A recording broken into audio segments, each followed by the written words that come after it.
El hombre sano no tortura a otros. Por lo general, es el torturado el que se convierte en torturador. Carl Gustav Jung. Buenas tardes, licenciado. Mi nombre es Ariana Sheila Blasquez Pérez. Actualmente soy estudiante del noveno semestre de Seguridad Pública de la licenciatura en Derecho de la Unidad Académica Multidisciplinaria Campus Calpulalpan. Esta es perteneciente a la Universidad Autónoma de Tlaxcala.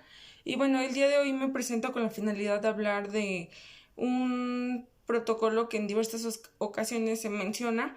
Este es es denominado como el Protocolo de Estambul. Para ello planteé una interrogante que dice: ¿los mecanismos utilizados para regular aquellos tratos inhumanos que se realizan actualmente en la sociedad son eficientes? Ahora, por el momento hablaré que el Protocolo de Estambul es un manual para la investigación y documentación eficaz de la tortura y otros tratos o penas crueles, inhumanas o degradantes. Este fue aprobado por la ONU en 1999, proporciona el primer conjunto de discreciones reconocido internacionalmente para los médicos y abogados sobre cómo determinar si una persona, en este caso, ha sido torturada y cómo documentar los síntomas, por lo que la documentación puede servir como prueba válida e independiente ante un tribunal.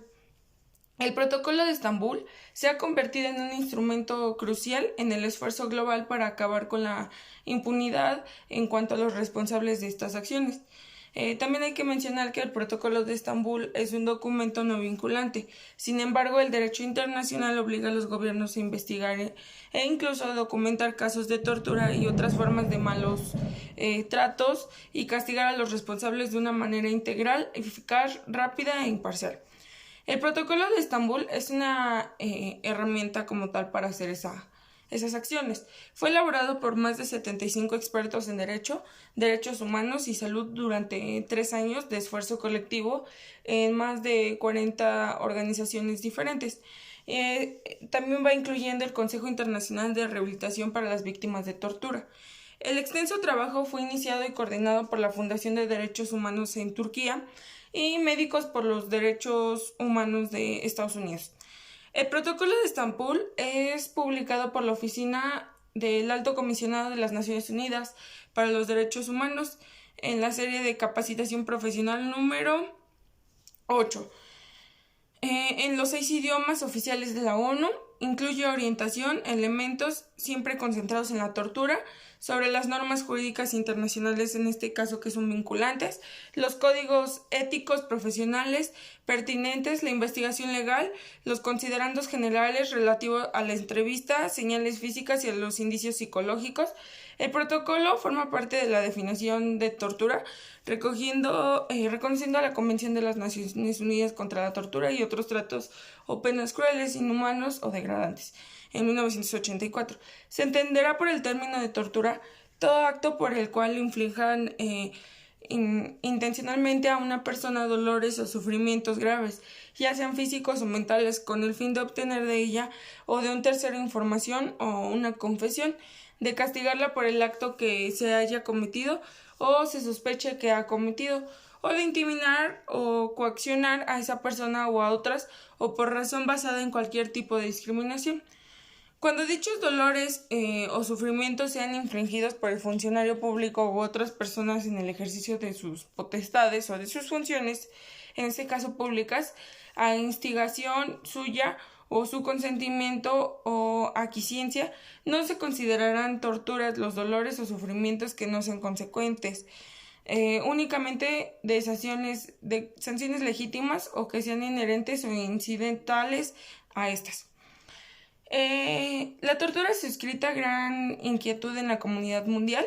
Su objetivo consiste en destruir deliberadamente no solo el bienestar físico y emocional de las personas, sino también, en ciertos casos, la dignidad y la voluntad de comunidades enteras.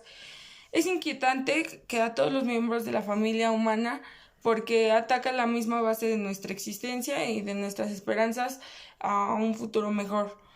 Aunque el derecho internacional de los derechos humanos y el derecho humanitario internacional prohíben uniformemente toda tortura en cualquiera de las circunstancias, la tortura y los malos tratos se practican en más de la mitad de los países del mundo. La notable discordancia que existe entre la prohibición absoluta de la tortura y su prevalencia en el mundo actual demuestra la necesidad de que los estados la identifiquen y pongan en práctica medidas eficaces para proteger a las personas contra la tortura o los malos tratos. Se menciona que ese manual se ha preparado para facilitar a los estados el que puedan poner en práctica uno de los aspectos más fundamentales de la protección del individuo, en este caso contra la tortura. También se necesita una documentación eficaz. Esta documentación saca a la luz pruebas, en este caso de la tortura y malos tratos, de manera que se pueda exigir a los torturadores que den cuenta de sus acciones y servir así el interés de la justicia en este caso.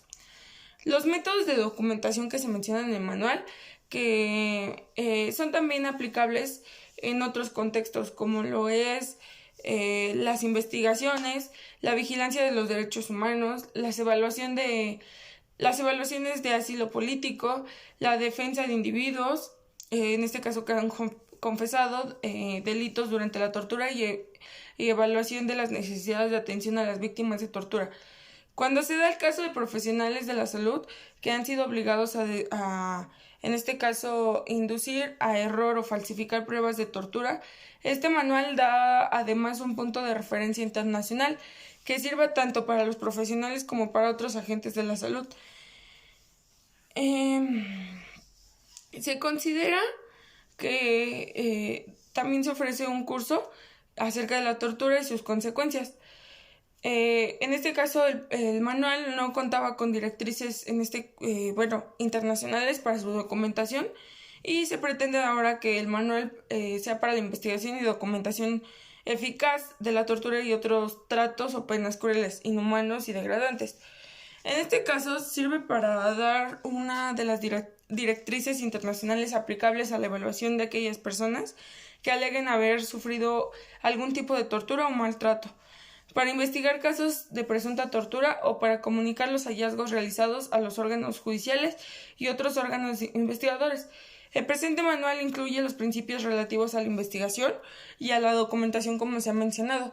Estos deben de ser eficaces y, en este caso, los principios esbozan unas normas mínimas para que los estados puedan asegurar una documentación eficaz, como se ha mencionado en cuanto a la tortura.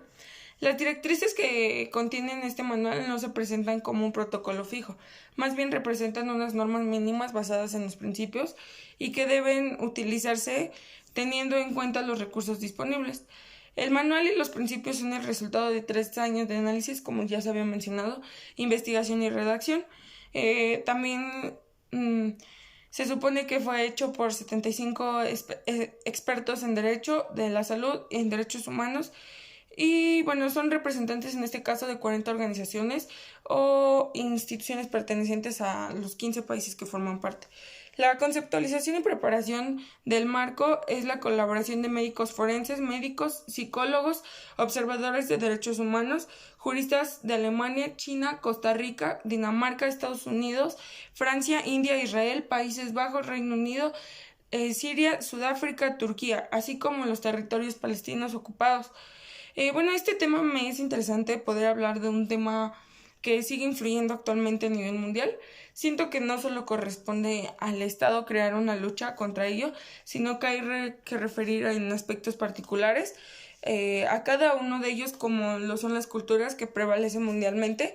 Y hago esta pequeña referencia puesto que en algunas de ellas aún se permite cualquier tipo de violencia hecha tanto a una persona e incluso a un grupo completo perteneciente a la misma.